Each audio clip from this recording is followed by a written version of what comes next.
Assalamualaikum warahmatullahi wabarakatuh. Eee, Pada kesempatan kali ini, saya akan menjelaskan, materi kimia organik, bagian ketiga untuk, topik amina. Mmm, dalam, minggu ini juga akan, saya buatkan video untuk menjawab pertanyaan dari, eee, pertanyaan-pertanyaan yang sudah di-submit di Google Docs, di Google Classroom sebelumnya. Memang beberapa sudah dijawab juga dan akan saya jawab semuanya nanti, di Google Doc-nya, tapi ada beberapa yang memang harus, dijelaskan. Saya rasa, penting untuk saya jelaskan, nanti akan dibuatkan video khusus di-share bersama dengan, minggu ini, bersama dengan assignment di, Amina 3 ini. Nah, pada pertemuan ketiga ini, dalam materi Amina, kita akan belajar 2 hal. Yang pertama adalah sikloamin yang, perkenalannya kalian sudah sempat, belajar di Amina kedua dan, yang kedua adalah tentang preparation of amines atau, reaksi-reaksi dalam pembuatan senyawa amina yang sebagian besar digunakan, untuk skala laboratorium maupun skala industri.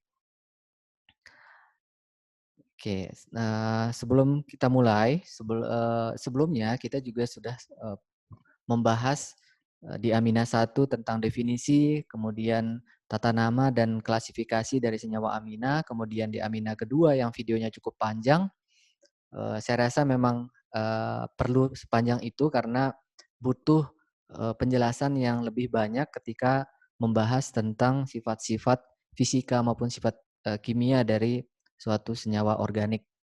Nah, bagi yang mungkin masih kurang mengerti, silakan diulang-ulang videonya. Saya rasa tidak cukup menonton sekali untuk memahami. Yang harus diubah adalah, jangan merasa itu adalah suatu kewajiban, tapi adalah kebutuhan. Sehingga kalian goalnya itu jelas untuk memahami ini. Karena ketika kalian sudah paham materi-materi pada Amin 1 dan Amin 2, eee, akan lebih mudah memahami, materi-materi di, bagian selanjutnya, khususnya ketika membahas tentang preparation of amin. Ini sangat berhubungan dengan materi-materi pada Amin 1 apalagi Amin 2 tentang physical, dan chemical properties of amin. Baiklah, sebelum kita mulai, silakan bisa di-pause videonya, kalian coba kerjakan latihan di bukunya langsung ditulis, pretest berikut, nggak perlu langsung benar ya, kalian kira-kira saja menurut pengetahuan dasar setelah belajar Amina 1, Amina 2. Yang pertama adalah coba gambar 3 struktur dari homo, siklik dari amina. Kira-kira bagaimana? Ngarang-ngarang aja gitu ya. Kemudian kalau tahu namanya langsung diberikan namanya, kemudian gambar 3 struktur dari heterosiklik dari amina. Ini saya rasa gampang karena sudah di, amin 2 ya. Kemudian, dari yang kalian tahu saja, coba tuliskan reaksi dari pembuatan amina. Coba di-pause dulu videonya, silakan dikerjakan. Nah, kalau sudah, dan masih stuck di nomor 3, saya berikan clue. Ini pada reaksi pembuatan amina menggunakan, reaksi SN2, kalian sebenarnya udah bisa tuh membuat senyawa amin hanya dengan reaksi substitusi. Misalkan kalau membuat, primary amin berarti dari amoniak. Karena yang, sebelumnya kita pelajari menggunakan reaksi substitusi, maka, tingkatan kelas dari amin itu akan naik. Misalkan dari amoniak yang bukan amin disubstitusi dengan alkyl halide akan menjadi primary amin. Primary amin akan menjadi secondary amin, begitu seterusnya. Nah, kalian sudah bisa membuat, reaksi dari suatu senyawa amin. Baik, kita mulai ya. Yang pertama adalah kita akan membahas sikloamin. Nah, seperti yang dibahas sebelumnya, di sikloamin ini akan kita bahas 2 jenis sikloamin, atau amina siklik. Yang pertama adalah ada yang termasuk homosiklik atau nitrogennya tidak masuk ke dalam sistem siklik, berada di luar cincin, dan ada yang masuk yang kita kenal sebagai heterosiklik. Nanti kita juga akan belajar tata namanya. Oke. Yang pertama adalah yang homosiklik dulu. Nah, ini yang paling gampang karena nitrogennya itu berada di luar. Tata namanya pun sederhana sekali karena biasanya mengikut dari nama cincinnya ini. Misalkan eh, homosiklik ini dibagi dua, ada yang aromatik dan ada yang non aromatik. Nah, aromatik ini biasanya sikliknya itu berbentuk benzen. Nah, jika ada nitrogen terikat pada benzen, maka ini termasuk dalam homosiklik aromatik, gitu. Tata namanya ini sebenarnya namanya adalah benzanamin secara IUPAC-nya, tetapi common-nya adalah anilin. Hampir semua orang menggunakan istilah anilin, makanya disebut sebagai common name. Nama yang paling umum digunakan, nama yang paling dikenal, gitu ya. Nah, jika ada seperti yang saya jelaskan di video sebelumnya, jika ada karbon sebelum N, maka namanya bukan benzanamin, tapi benzilamin. Karena ini adalah gugus benzil. Sedangkan yang ini namanya gugus fenil. Sehingga ini juga bisa disebut fenilamin. Bisa juga. Karena benzen yang terikat di satu gugus fungsi secara langsung itu namanya gugus fenil. Sedangkan benzen yang terikat di gugus fungsi dengan menambahkan satu karbon sebelum gugus fungsi namanya gugus benzil. Nah, kalian coba ingat-ingat yang ini karena di semester genap ketika kita belajar aromatic compound secara khusus, kita akan lebih dalam membahas. Kemudian yang non aromatik juga paling gampang tata namanya, yaitu yang bukan aromatik berarti kita cukup menamainya sesuai dengan nama alkana. Berarti tinggal hidrokarbon siklik gitu ya. Misalkan yang ini ada berapa karbon? Ada 5. Maka tinggal ditambahkan kata-kata cyclo, tambahkan amina di akhir, cyclopentanamin. Kemudian di sini ada 6, cyclohexanamin. Nah, yang digarisbawahi adalah jangan sampai terkecoh ketika melihat soal. Bisa saja di sini segi 6, tapi nggak ada ikatan rangkapnya. Berarti sebenarnya itu adalah heksanamin, cyclohexan gitu ya. Bukan benzen. Jadi harus teliti di situ. Kita coba memberikan nama pada senyawa-senyawa aromatik maupun non aromatik ketika ada substituennya. Misalkan di sini ada benzen, kemudian ada amina, primary amin, berarti ini kita bisa sebut sebagai anilin. Nah, di sini ternyata ada alkil. Alkilnya berbentuk etil, terikat di salah satu sisi pada benzennya. Nah, ini tinggal kita buatkan nomor dari sini, gitu ya, yang mulai yang terdekat. Nomor satunya yang di sini. Berarti ini adalah 2 etil anilin. Nah, harusnya seperti itu. Sementara ini dulu namanya. Walaupun ini sebenarnya namanya belum tepat. Karena yang tepat ini kalau ada suatu senyawa aromatik mengikat 2 substituen, ini dianggap sebagai substituen di benzennya, dia menggunakan istilah ortometapara.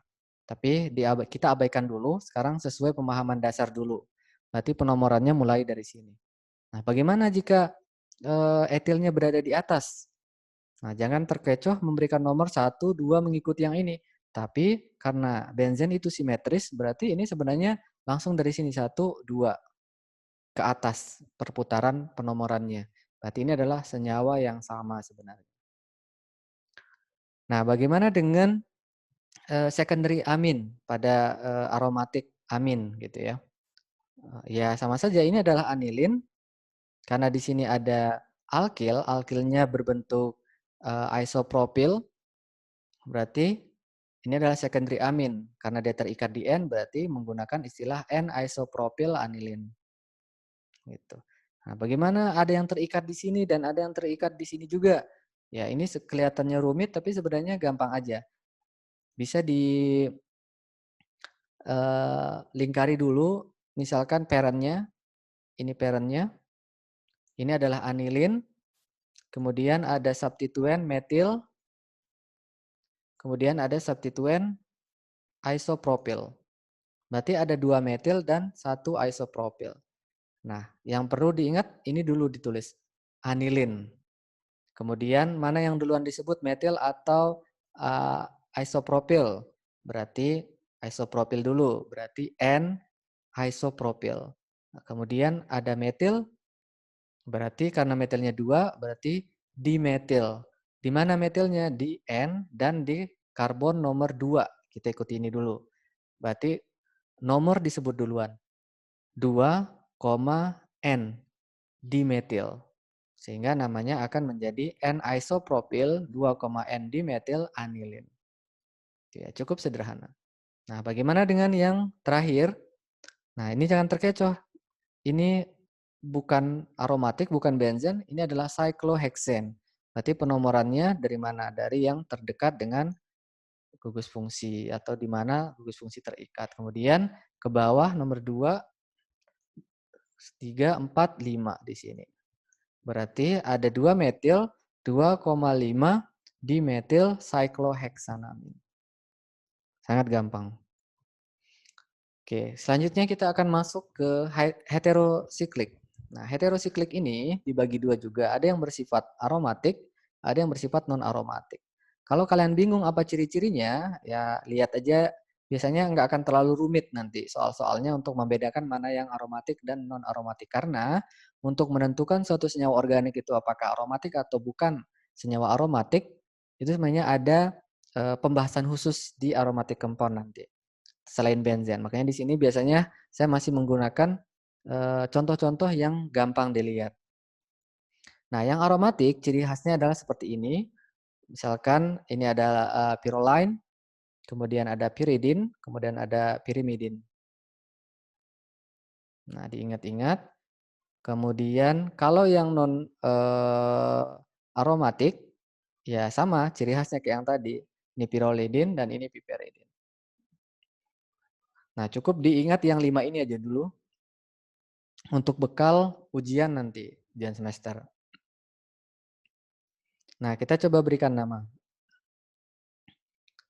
Nah, bedanya adalah pada heterosiklik ini, karena N ikut membentuk cincin, maka N mendapatkan nomor terkecil. Dia dapat nomor. Kalau di yang non-aromatik, dia nggak dapat nomor N-nya. Jadi yang nomor 1 adalah C. Sedangkan pada heterosiklik, N-nya mendapat nomor terkecil. Sehingga ini jika kita berikan nomor, maka nomor 1, ini nomor 2, ini nomor 3. Berarti dia akan menjadi triethyl nomor 3 ya maksudnya. Namanya apa tadi? Pyrroline. Gitu ya. Kemudian, nah di sini walaupun ini mirip, hanya ditambahkan metil saja 1, jangan sampai terkecoh di sini nomor 3 karena penomorannya sekarang berubah. Yang nomor 1 ingat harus melewati yang terkecil mungkin. Nomor 2, nomor 3, ini nomor 4. Berarti etilnya sekarang nomor 4. Berarti tinggal 4 etil 2 metil pyrroline. Gitu ya. Nah, bagaimana dengan yang ini senyawa pyrimidin? Yang 2 N-nya seperti ini. Nah, jangan sampai terkecoh juga, N harus mendapatkan nomor terkecil. Kalau kita nomori dari sini 1, 2, maka N ini mendapatkan nomor 5. Padahal N harus mendapatkan nomor yang terkecil paling mungkin. Tapi jika kita putar ke kanan, 1, kemudian di sini 2, di sini 3, memang ini dapat terkecil tapi metilnya dapat nomor 6. Cara yang paling ideal adalah nomor 1 dari sini. 1, 2, di sini 3. 3, baru di sini 4. Maka akan menjadi perputarannya ke kanan dari atas. Namanya akan menjadi 4 metil pyrimidin. Nah, bagaimana dengan yang ini? Jangan terkecoh lagi, jangan dari sini, tapi dari bawah berarti 1, 2, 3, 4 namanya akan sama. Nah, cukup sederhana ya. Oke, jika kalian belum Paham? Silahkan diulangi lagi, di pause videonya, diulangi bagian yang pertama tadi. Karena sekarang kita akan lanjut ke preparation of amine compounds. Atau kita akan mencoba mempelajari reaksi-reaksi yang dapat digunakan untuk membuat suatu senyawa amin. Nah, reaksi yang bisa dapat digunakan kalian sudah coba tadi, yaitu reaksi substitusi.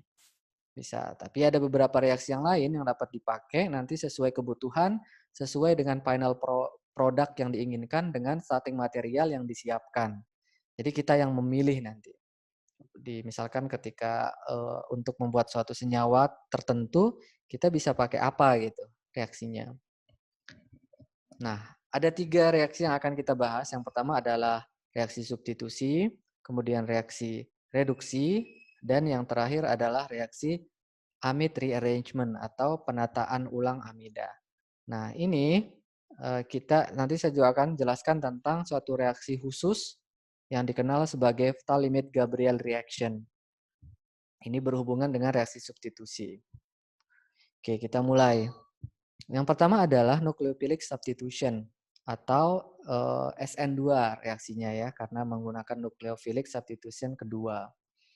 Nah, reaksi umumnya seperti yang sudah saya jelaskan di video sebelumnya, menggunakan sumber nitrogen karena amina adalah senyawa yang mengandung nitrogen, berarti untuk membuat suatu senyawa yang merupakan amina, maka harus menggunakan starting material yang merupakan sumber nitrogen. Dengan kata lain, mengandung nitrogen juga gitu ya, karena nitrogennya nggak datang tiba-tiba gitu. Berarti kita harus memiliki satu senyawa yang memiliki nitrogen. Nah, sebagai sumber nitrogennya adalah amoniak bisa. Kenapa? Karena amoniak ini N-nya bersifat nukleofil. Karena N-nya masih memiliki PEB dan terikat dengan hidrogen. Nah, karena untuk masih ingat ya definisi dari primary, secondary, atau tertiary atau amina itu secara umum, yaitu di mana amoniak hidrogennya digantikan oleh alkil atau aril. Misalkan di sini alkil. Nah, dari mana sumber alkilnya? Di sini kita menggunakan alkil halide. Karena kita tahu Cl ini merupakan gugus yang mudah pergi. Disebut sebagai good living group. Nah, kenapa ini bisa bereaksi? Ya, seperti yang sudah saya jelaskan sebelumnya, N akan mendonorkan PEB-nya untuk berikatan kovalen dengan C, di mana C ini bersifat parsial positif karena berikatan dengan Cl yang bersifat parsial negatif, karena Cl ini memiliki nilai keelektronegatifan yang sangat besar. Nah, sehingga akan terjadi reaksi pembentukan ikatan kovalen N dengan C. Nah, Cl akan lepas menjadi Cl-. Tetapi N di sini memiliki 3 hidrogen sehingga N akan berikatan kovalen koordinasi terlebih dahulu, maka dia akan bermuatan positif. Supaya dia menjadi primary amin seperti yang diinginkan, maka hidrogennya, salah satu hidrogennya harus lepas dari N ini sehingga dia akan menjadi NH2 yang ini. Nah, cara melepasnya adalah dengan menetralkan H+ ini. Dengan ditambahkan katalis basa. Sehingga kita bisa tahu tuh katalisnya basa. Ada yang bertanya bahwa kenapa harus menggunakan katalis basa? Kenapa H ini tidak bisa langsung berikatan dengan Cl menjadi HCl? Kita tahu sendiri HCl itu sebenarnya tidak ada. Di dalam air itu tidak ada HCl. Karena Cl lebih stabil menjadi Cl-, makanya HCl itu adalah asam kuat. Karena ketika HCl berada di air, maka H-nya akan lepas sempurna menjadi H+. Nah, seperti itu. Jadi, dan sedangkan ini sedang terikat di N, maka sebenarnya dia tidak aktif juga H yang terikat di N. Cara mengaktifkannya adalah dengan cara mereaksikan H hidrogen asam, namanya hidrogen asam belum menjadi asam, ketika ditambahkan basa dia akan ternetralkan menjadi H2O. Gitu. Nah, kemudian ini mekanisme reaksinya ada di PPT sebelumnya, ya, di video sebelumnya kalian bisa ulang lagi di situ. Saya menjelaskan tentang bagaimana eh, hid- oh, basa atau OH- itu mengambil H+ ini. Nah, ini kalau tujuan kita ingin membuat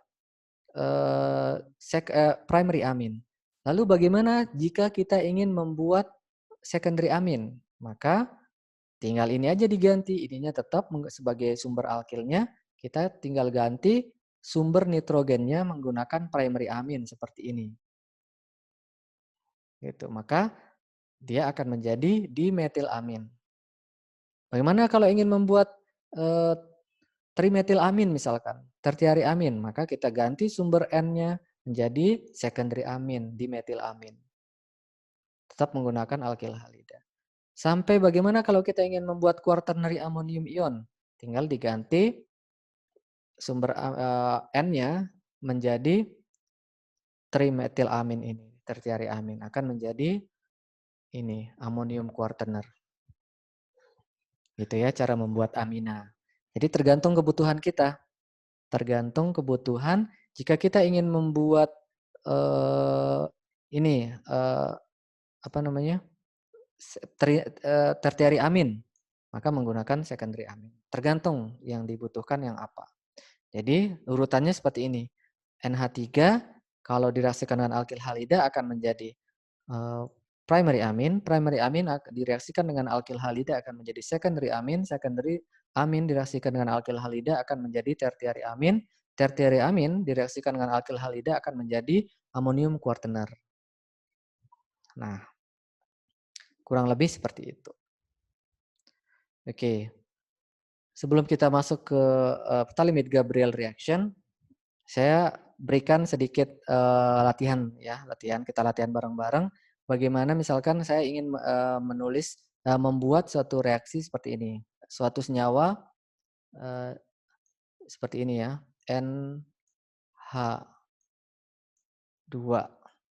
Nah, gimana cara bikinnya? Ingat kalau ada soal seperti ini, maka digambar dulu tuh produknya. Setelah itu kita bisa prediksi ini, karena ini reaksi substitusi, berarti karena ini primary amin, berarti sumber N-nya adalah NH3. Langsung gambar NH3, pasti di sini NH3 plus apa? Nah, plusnya kita tulis lagi nih struktur seperti ini, sama persis. Sama persis, tapi di sini kita ganti dengan Cl. Nah, kemudian katalisnya OH-. Nah, baru H2O plus kalau kita menggunakan OH-nya dari NaOH, berarti hasilnya adalah NaCl. Gitu. Bagaimana kalau kita ingin membuat secondary amin misalkan ya. Misalkan secondary aminnya kayak gini. NH. Nah, gambar dulu. Berarti kita bisa memprediksi kalau kita ingin membuat secondary amin, berarti sumber N-nya adalah primary amin. Nah, sekarang kita punya pilihan. Primary aminnya menggunakan yang ke sebelah kanan ini atau sebelah kiri. Misalkan kita ambil yang sebelah kanan, sebelah kiri. Misalkan yang ini ya, sebelah kiri. Berarti ditulis lagi kayak gini. N. Nah, karena ini NH, kita tulis menjadi NH2. Plus apa? Plus sebelah kanannya. Tapi yang sebelah kanannya adalah bukan amina tentu saja. Tapi misalkan kita Cl. Seperti ini. Maka tetap menggunakan katalis OH-. Nah, kurang lebih seperti itu. Demikian juga kalau ingin membuat tertiary amin. Saya rasa sudah sangat jelas gitu ya. Nah, jika masih belum jelas, kalian coba latihan sendiri dulu. Dicoba-coba ya menggunakan apa namanya? Kalian imajinasikan ingin membuat suatu struktur amina baik itu primer, sekunder, tersier seperti apa. Nah, sekarang kita masuk ke masalah yang terjadi dari reaksi yang tadi. Apa masalahnya? Masalahnya adalah di sini. Ini sebenarnya suatu masalah nih. Masalahnya adalah ketika kita ingin membuat primary amin dari NH3, nggak mungkin misalkan ini ada 10 molekul NH3, ada 10 molekul CH3Cl, dalam satu saat langsung bereaksi menjadi 10 molekul metilamin. Pasti ada tahapannya atau pasti berangsur-angsur, makanya kita kenal ada istilah kecepatan reaksi. Jadi persekian detik mungkin yang terbentuk baru 1%. Misalkan yang ini dari 10, ini 10 yang baru terbentuk cuma 1 gitu. Nah, sehingga di dalam chamber kita atau di dalam Erlenmeyer kita ketika mereaksikan ini akan ada 3 senyawa. Akan ada 3 senyawa, yaitu ada sisa dari NH3 yang belum habis, sisa dari CH3Cl yang belum habis, dan CH3NH2 yang baru terbentuk. Nah, di sini awal masalahnya. Masalahnya adalah ternyata NH3 ini yang bersifat nukleofil kan memang dapat bereaksi dengan CH3Cl. Tetapi CH3NH2 yang merupakan primary amin ini juga bersifat nukleofil sehingga berkemungkinan bereaksi dengan si CH3Cl ini. Menghasilkan apa? Menghasilkan si secondary amin. Ternyata secondary amin ini juga nukleofil. Bisa bereaksi dengan alkyl halida menghasilkan tertiary amin. Dan tertiary amin ini juga nukleofil karena memiliki PEB. Sehingga N-nya dapat bereaksi dengan alkyl halida lagi. Menghasilkan amonium quaterner. Akibatnya apa? Akibatnya jika kita ingin membuat CH3Cl, CH3NH2 ini sebagai major product atau tujuan utama kita tidak bisa 100% karena pasti diikuti pembentukan secondary amin, tertiary amin, dan quaternary ammonium.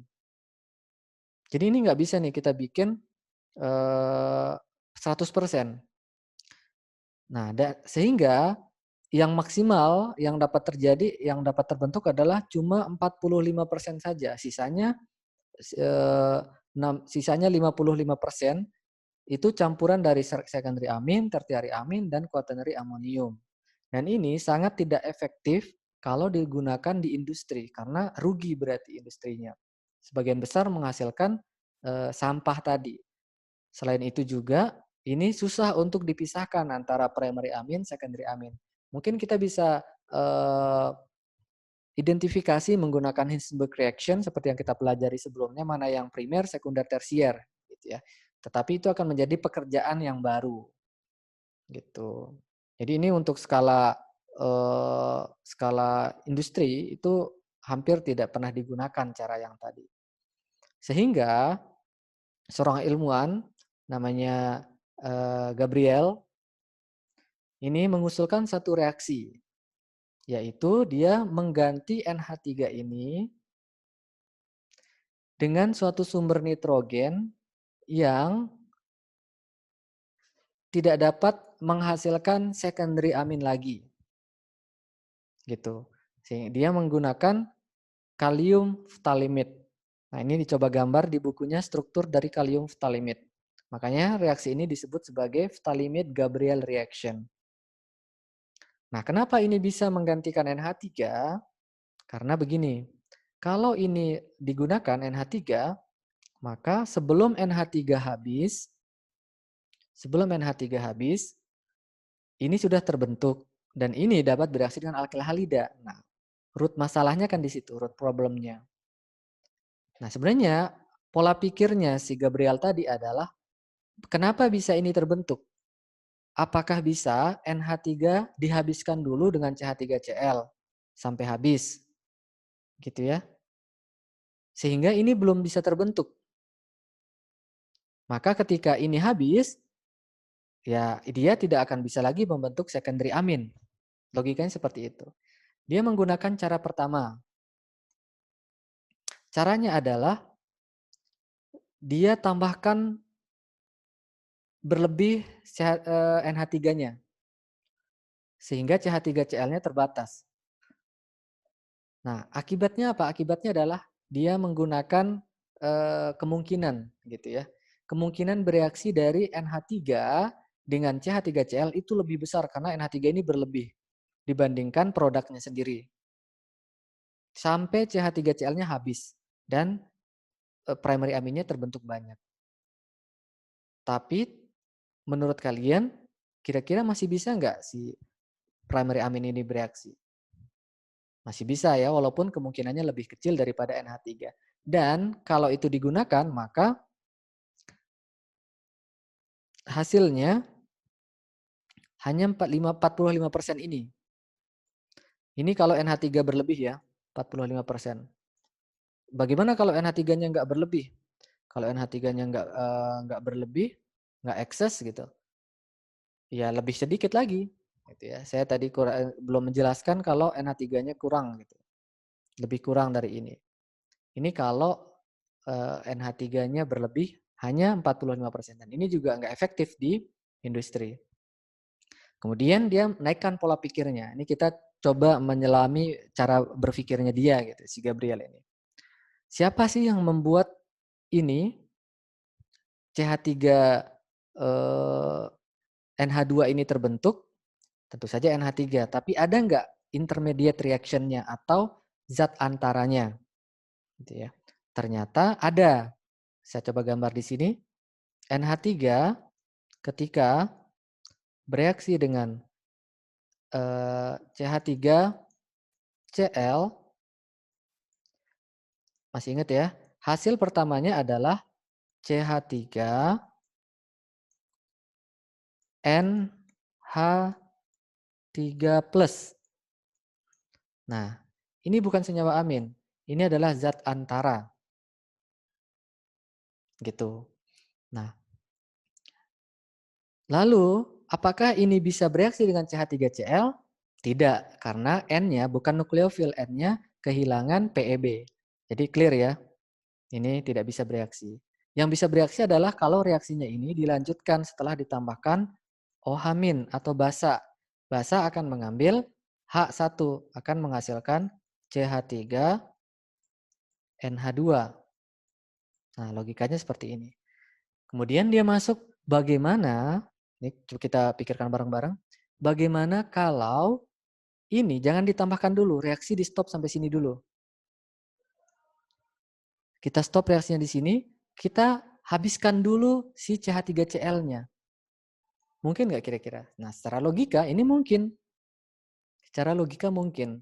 Kemudian dia cobalah reaksi ini. Ternyata tetap tidak bisa, ini ya maksudnya dia coba ini sampai habis baru ditambahkan basa. Harapannya adalah ini menjadi 100%, tapi ternyata tetap tidak bisa menghasilkan primary amin 100%. Dia cari masalahnya lagi, oh ternyata masalahnya adalah di NH3 itu sendiri. Kenapa? Karena NH3 ini bersifat basa. Sepakat ya, NH3 itu bersifat basa, sehingga walaupun basanya lemah, dia masih mungkin mengambil si hidrogen dari NH3 ini. Sehingga tanpa ditambah OH- pun sudah mulai terbentuk ini. Jadi cara ini masih gagal. Barulah dia menemukan cara yang ketiga setelah berkali-kali gagal ini. Secara garis besar ada yang ketiga yaitu mengganti NH3 menggunakan Stalimid Gabriel. Yaitu ketika terjadi reaksi maka intermediate compound-nya itu tidak dapat bersifat nukleofil dan stabil. Kalau ini nggak stabil ya, saya anggap ini nggak stabil karena masih bereaksi dengan ini. Nah, yang ini walaupun terbentuk intermediate, tetapi tidak bisa direaksikan kembali. Sehingga kalau ini sudah dihabiskan, ini udah habis, baru ditambahkan OH-. Pola pikirnya masih mengikuti yang ini. Masih mengikuti yang ini. Hanya saja NH3-nya tidak bisa bereaksi. Sehingga OH-nya dapat terkendali. Maka terbentuklah suatu primary amin 100%. Nah, gitu. Kalau belum paham boleh nanti ditanyakan di kolom itu ya, di kolom pertanyaan di Google Docs-nya. Intinya adalah untuk membuat primary amin 100% menggunakan Stalimid Gabriel reaction atau kalium talimid sebagai pengganti NH3 sumber N sebagai nukleofilnya. Oke, selanjutnya kita akan masuk ke reaksi yang kedua yaitu reaksi reduksi. Dan ini cukup gampang karena saya tidak akan perlu menjelaskan mekanisme reaksinya, cukup hasilnya saja ya direduksi. Gitu. Yang pertama yang bisa direduksi adalah gugus nitro, yaitu gugus NO2. Maka ketika direduksi menggunakan katalis Fe, ditambahkan HCl dan NaOH, akan langsung menghasilkan primary amin. Kalau ini benzen ya ini benzen. Kalau ini menggunakan nitrobenzen, berarti hasilnya adalah benzanamin atau anilin. Nah ini reaksi ini penting sekali karena nanti di latihan-latihan kita akan sering menggunakan ini, gitu ya, nitrobenzen ke anilin, gitu ya. Kemudian yang dapat direduksi selanjutnya adalah amida. Gugus amida seperti ini, baik itu primary, secondary ataupun tertiary semuanya bisa. Ketika direduksi, reduksi itu kan istilahnya menghilangkan oksigen dan atau menambahkan hidrogen menggunakan LiAlH4 dalam suasana asam. Maka akan dihasilkan amina. Kalau primary amid direduksi akan menghasilkan primary amin. Secondary amid direduksi menghasilkan secondary amin. Tertiary amid direduksi menghasilkan tertiary amin. Begitu seterusnya. Selanjutnya yang bisa direduksi adalah gugus nitril atau gugus CN triple bond.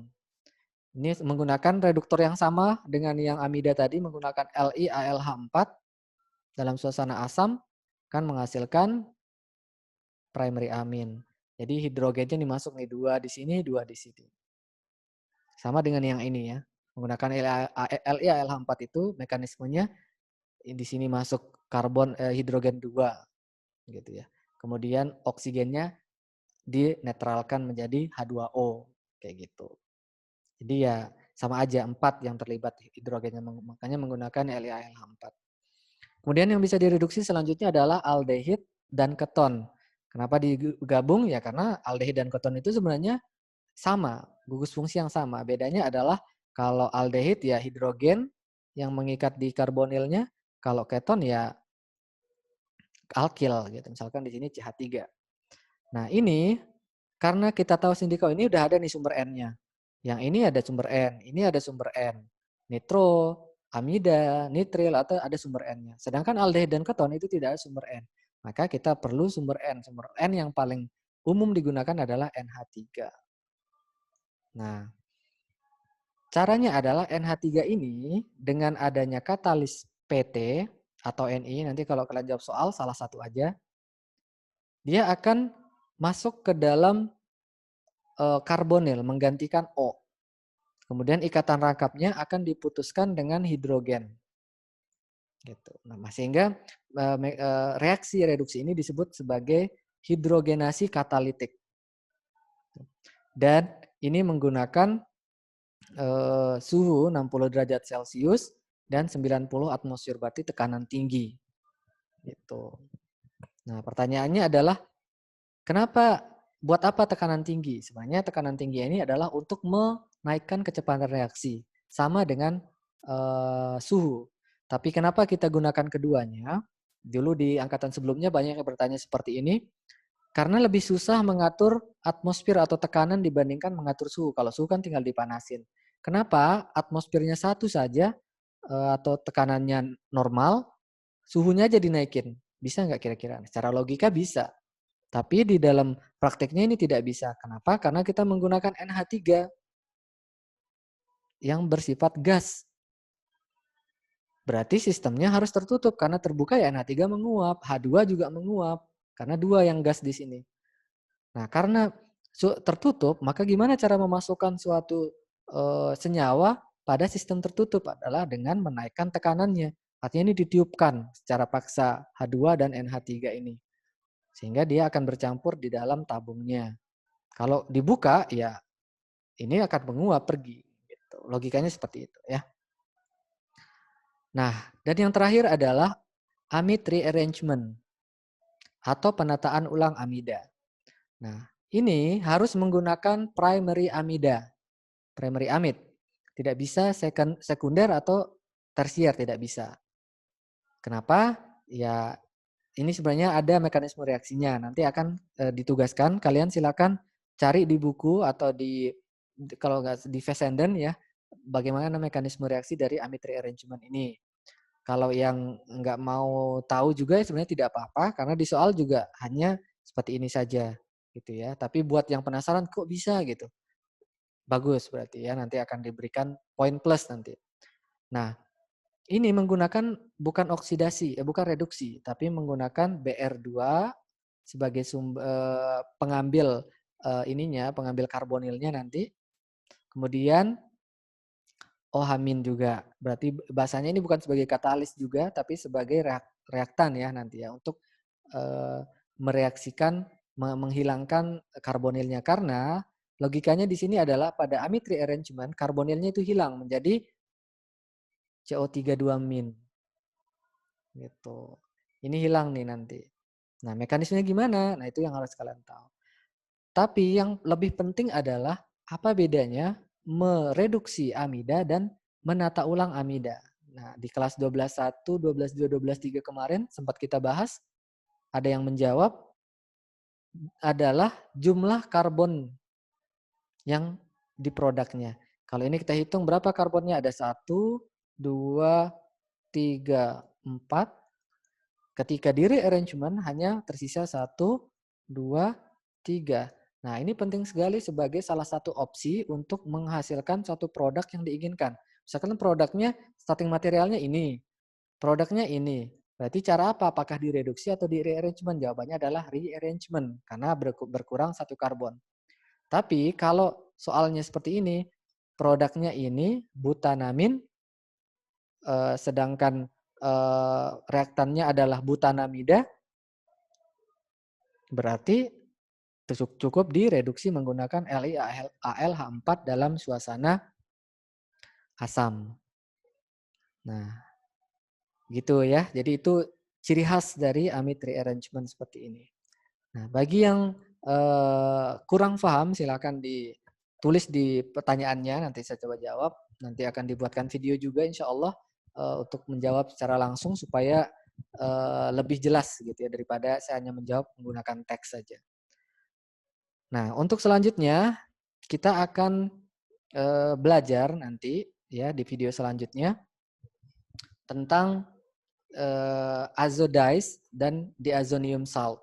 Bagian terakhir dari senyawa amina, sorry.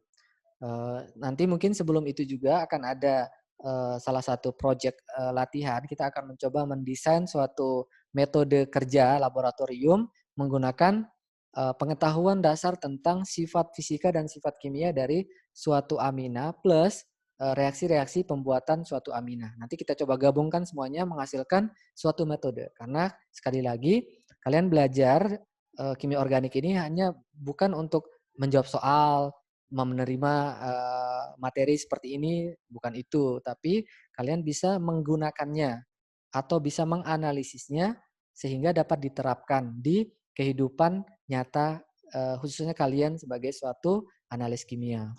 Jadi seperti itu. Itu untuk video selanjutnya.